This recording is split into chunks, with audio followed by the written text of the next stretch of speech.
natin natapos yung basic ng Christianity. Okay? Then yung pinakamalalim na kahulugan ng Christianity. Ano po ba ang Christianity? Like, share, Amen? subscribe. So, alam po natin na the nation Philippines is a Christian nation. Amen? Okay. So, ano po ba ang bagamat ito ay part 3 na yata? Okay? Just a brief review. Okay? Ano po ang pinaka-essence ng Christianity? Okay? Christian, ibig sabihin Christ follower. Amen? Christian. Ang sinusundan mo, si Kristo. Kalabitin mo yung katabi mo, hello, kumusta? Sino ang sinusundan mo ngayon? Kanino ka sumusunod ngayon? Sino ang ina-idol mo ngayon? Jesus. Amen. Jesus. Praise God. So, okay, ang Christianity from the word Christian, amen, Christ, Christian, ikaw po ay Christ follower, amen, ibig sabihin, siya po ang pinapalo mo sa buhay. Hindi tao, hindi artista, hindi politiko, amen po ba? Kasi ikaw Christian ka eh, amen? Christian ka. So, ang dapat mo sinusunod ay si Kristo. Amen. Amen. Itigan mo nga sa mga mata yung katabi mo kung si Kristo ba talaga sinusundan. Amen. Yung iba kasi, alam mo, sinusundan mga basketballista, mga artista. Amen? Hello? Mga politiko, mga vloggers. Ang dami ngayon kaagaw si Jesus. Amen? Ang dami kaagaw. Pero dalangin ko na ikaw ay hindi ka maagaw sa mga taong ito na may hangganan ng buhay. Amen. Kasi yung mga ina-idol mo ngayon, magtatapos sa mga buhay niyan. Si Christ nandoon na sa buhay ng mga ka, nag-hinihintay ka. Amen po ba? Nasa langit ka si Kristo. Amen? Tapos, Christian ka, nag-expect si Christ na yung pinapalo mo siya, pero sa puso mo, artista ka na, basketballista, sila, diba? Okay? Mga, alam mo yun, mga sikat at tanyag ng mga MVP players. Huwag mo na iilawan mo na yan kasi walang maitulong yung mga artista, yung mga basketballista pagdating sa kaligtasan mo. Amen? Amen. Hello? Walang maitulong sila. Lahat sila mamamatay. Kung Christian ka, ang ina-idol mo si Kristo. Ang pinapalo mo si Kristo. Amen po ba? Amen. Maliwanag po ba? Kaya mga taong ito na ina-idol mo, kalimutan mo na, burahin mo na sa puso mo. Ang pag-Christian ka talaga, si Kristo na lang ang ipamuhay mo. Ang ina-idol mo. Maliwanag po ba? Amen. Kasi maliwanag na bubuhay ngayon yan, grabe si Satanas. Para hindi mo ma-idol si Jesus Christ. Pag magawa mo ang buhay, kayari mo ang buhay, attention mo sa Christ. Kapag Christian ka, attention mo kay Christ. Wala na sa maraming tao na yung gana ng buhay. Tingnan mo ba, maging yung mga inaasahan mo, mga nagbibigay ng ayuda, huwag mong ibigay yung attention mo dyan, ang nagsin at pagsaludo dyan, di ba? Huwag mo, kasi namamamatay din po yan eh. Amen?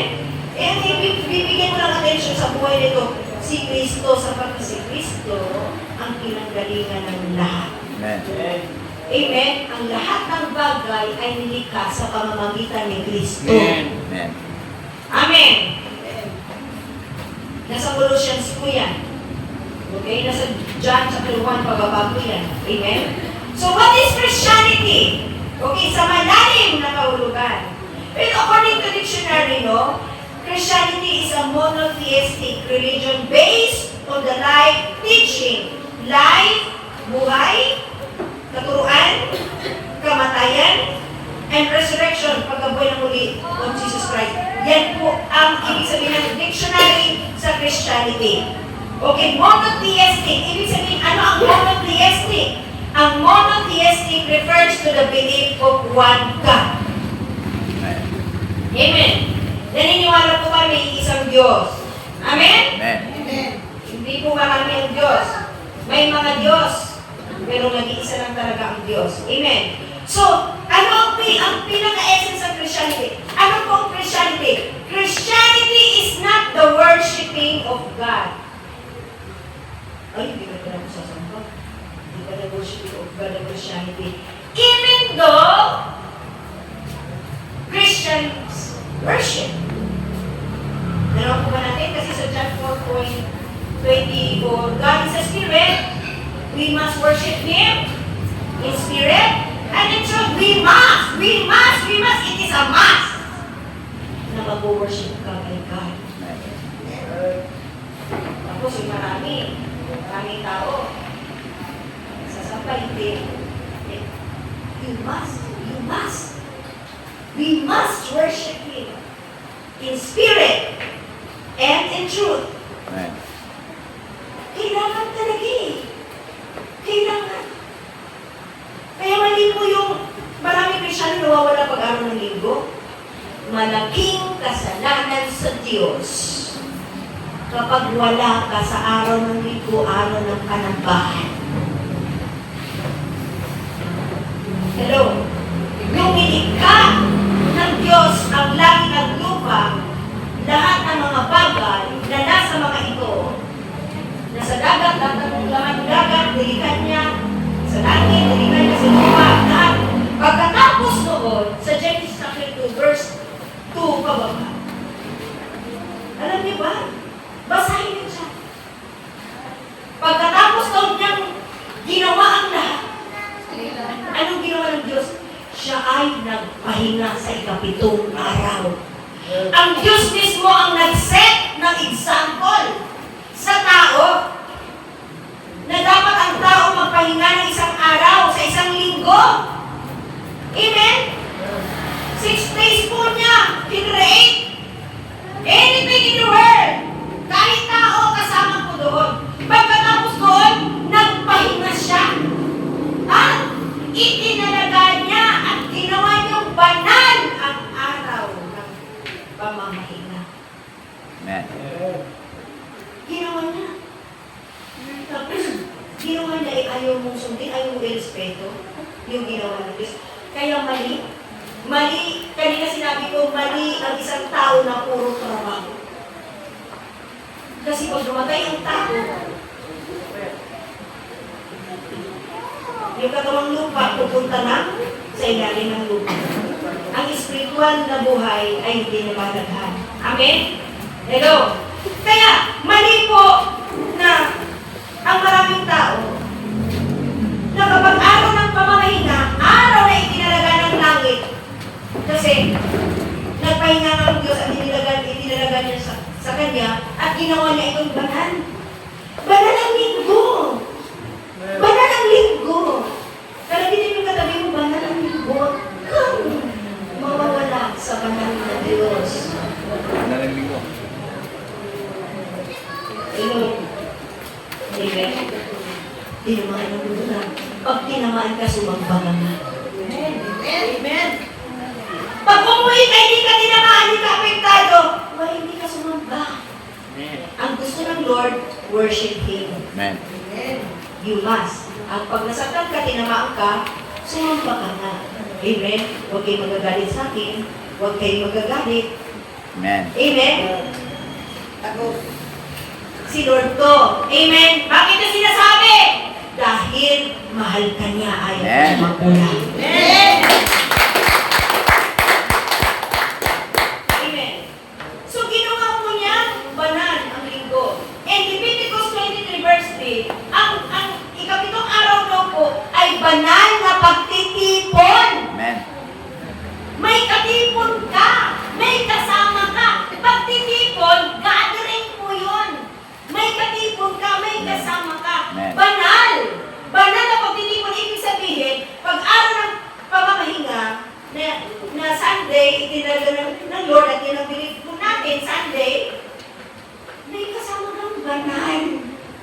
Yung iba magkasama, balbal.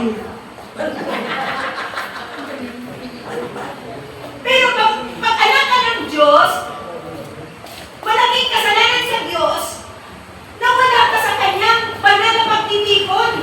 Dapat may katipon, ang mga banal na titipon, tapos ang kasama nila banal na Diyos. Amen. Better late than never. Amen? Hello? Amen? Kailangan i-mindset mo na yan na pag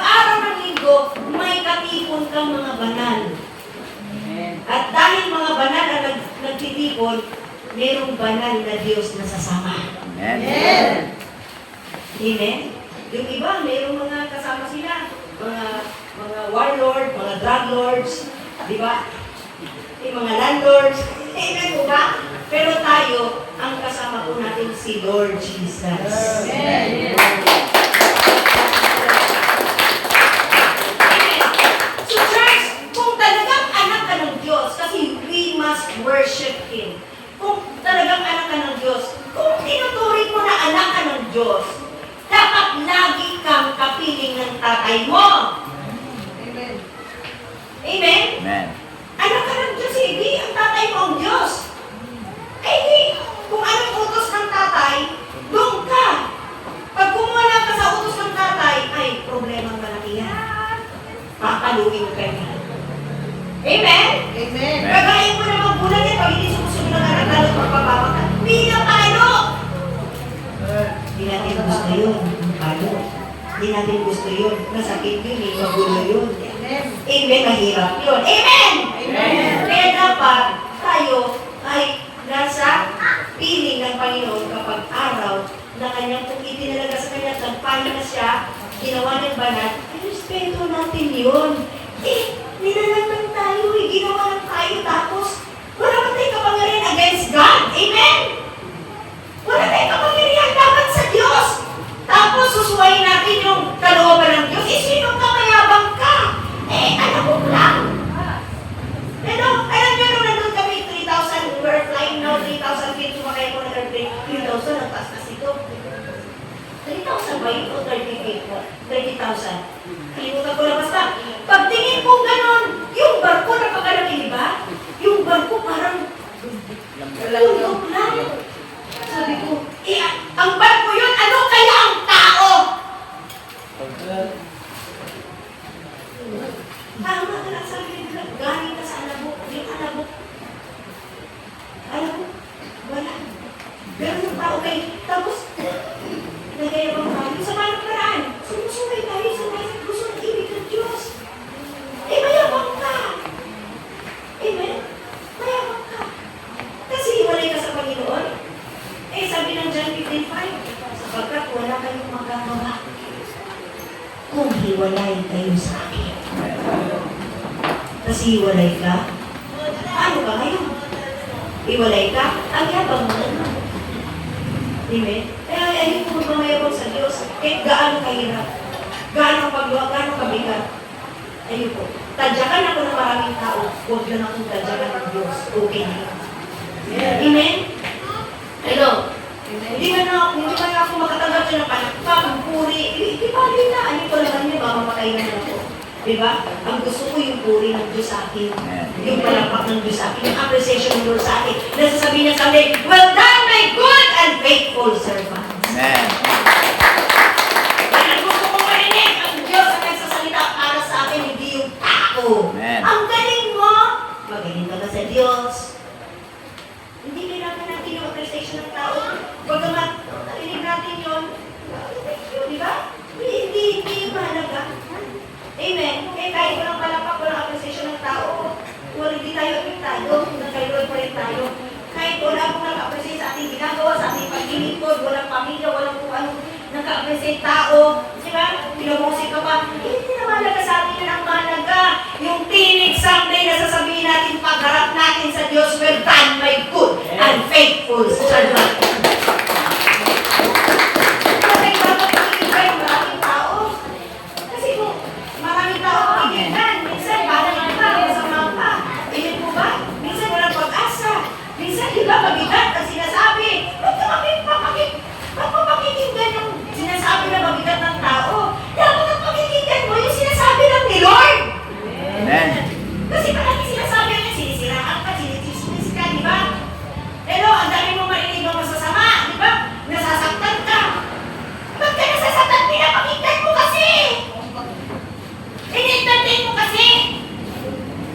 Lahat yung masamang salita, negative na salita, ulong, narinig ko sa tenga, dila ng Diablo yan. Kamandag ng Diablo yan para palukutin, pabigatin ang buhay mo. Huwag mong pakinggan. Amen. Ang pakikinggan mo lang, yung tinig ng Panginoon ang salita niya. Amen. Para masaya.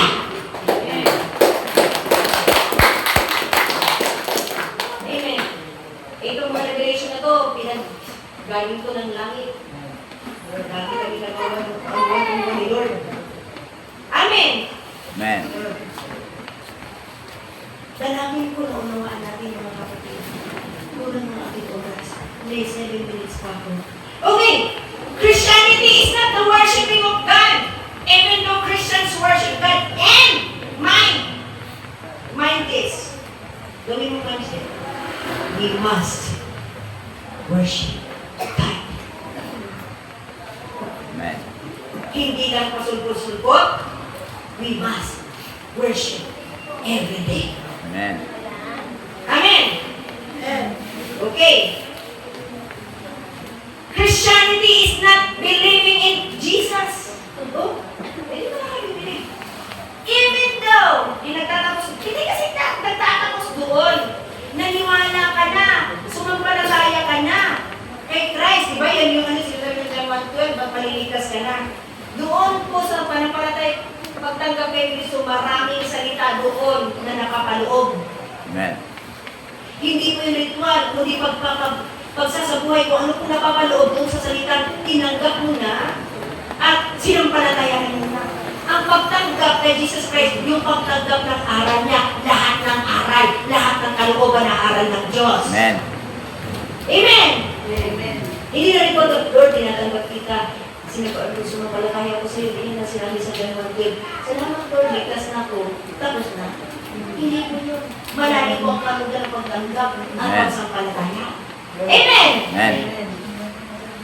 Nakaralan po natin yan Sunday. Okay. Okay. Christianity is not believing in Jesus Christ. Naniwala ka, di ba?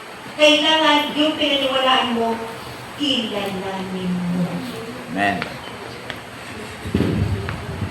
Naniwala ka sa Diyos? Ang demonyo rin naniniwala. Nangangatan pa, nanginginig pa, sabi ni James. Amen? Naniniwala din, kagaya mo, kagaya ko, naniniwala din. Pati ang mga demonyo, di ba? Naniniwala. Yung pinaniwalaan po natin, dapat natin kilalanin. Amen. Amen? Ano sabi ng Jeremiah 9:23? Ano sabi doon? Huwag ipagmayabang, huwag ipagmamalaki, huwag ipagmamataas. Ang kalakasan ng mga malalakas. Eh kung bata ka pa, huwag kang bata pa ako, malakas pa ako, tapos nalalait ka sa matanda. Pag ang matanda, pinakansawan mo na kasalanan. Amen? Nahirapan ng tapos kapili-pili pa. Hindi magpaluan doon sa unahan.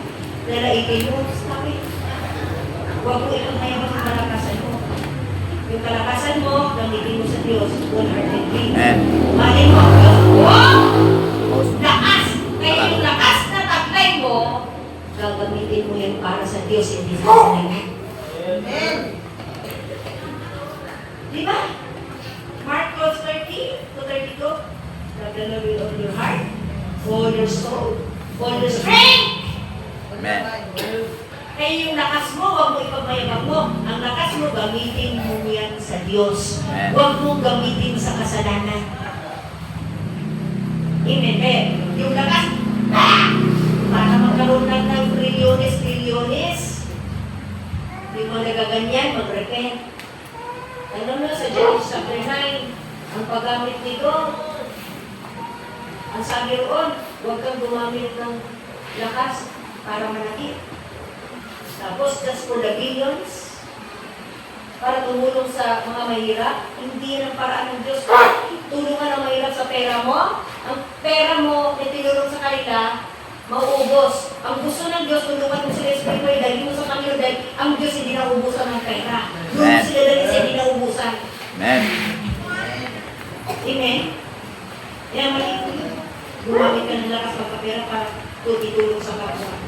Why don't you bring souls in Christ? Para sila makilala doon sa mga provider talaga sa Israel. Amen po ba? Amen! Praise the Lord. 2 minutes left. Okay. Huwag ipagyabang ng malakas ang kanyang kalakasan. Huwag ipagyabang ng marunong ang kanyang karunungan. Hello? Huwag ipagyabang ng mga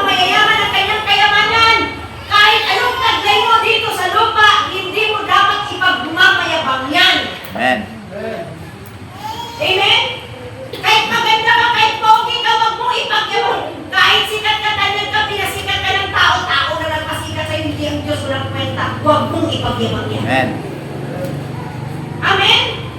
Hello? Ano na po dapat natin ipagyabang? Sa Jeremiah 23, 24, ang ipagmayabang daw po natin ay yung kilala natin ang Diyos! Amen. Kaya ang tao, kapag hindi niya kilala ang Diyos sa Biblia, may nangyayari siya, walang kwentang tao. Wala siyang dapat ipagmayabang kahit marami siyang kayamanan. Kahit siya pa may-ari ng kahit kailan siya may-ari ng langit at lupa dahil ang Diyos ang may gawa. Amen? Kaya alam nyo, magubad na tayo ng mga karumihan sa ating buhay. Amen? Yung mga hindi dapat. Buwarin na po natin yan. Walang maitulong yan sa ating kaligtasan. Ang ipagyabang natin ngayon, kilala natin ang Diyos. Saan natin makilala ang Diyos? Sa Biblia, hindi sa relihiyon. Amen. Yes. Amen.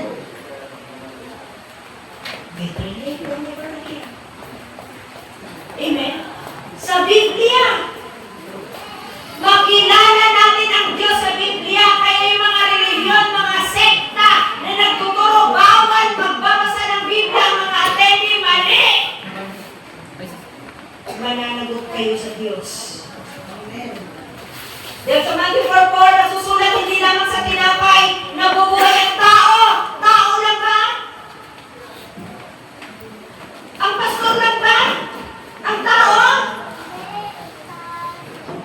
Ano? Ang mga deacons lang bang tao? Mga leaders lang bang tao? Ang mga ministro lang bang tao? Mga bishop lang tao? Mga propeta lang tao? Pag tao, lahat ng tao. Amen. Amen. Mali po yun. Hindi ka pinagbabasa ng leader mo ng Biblia kasi magkamali ka ng interpretation. Nag-aral siya. Nag-aral ka rin. Ang teacher natin ay Holy Spirit. Ang teacher na Holy Spirit. Ang teacher ko Holy Spirit. Ang teacher dito Holy Spirit eh. Nagbabasa siya. Hindi ba maunawaan ng taong nagbabasa dahil ang teacher ng Holy Spirit niya, hindi ba niya maunawaan yung binabasa niya? May favoritism ang Holy Spirit na teacher. Kung ako nagbabasa at ikaw nagbabasa, ang teacher natin Holy Spirit, may favoritism ba siya? Ako na makakaunawa? Of course, lahat tayo nagbabasa, makakaunawa ng Biblia. Amen. Ang ating binabasa. At kailangan yun. Kasi, sabi ni Jesus yun, hindi lamang sa tinapay na bubuhay ka. Lahat ng tao kumakain. Si pastora na kumakain, mga leaders na kumakain, si ministro na kumakain. Lahat ng tao kumakain. Eto na lamang,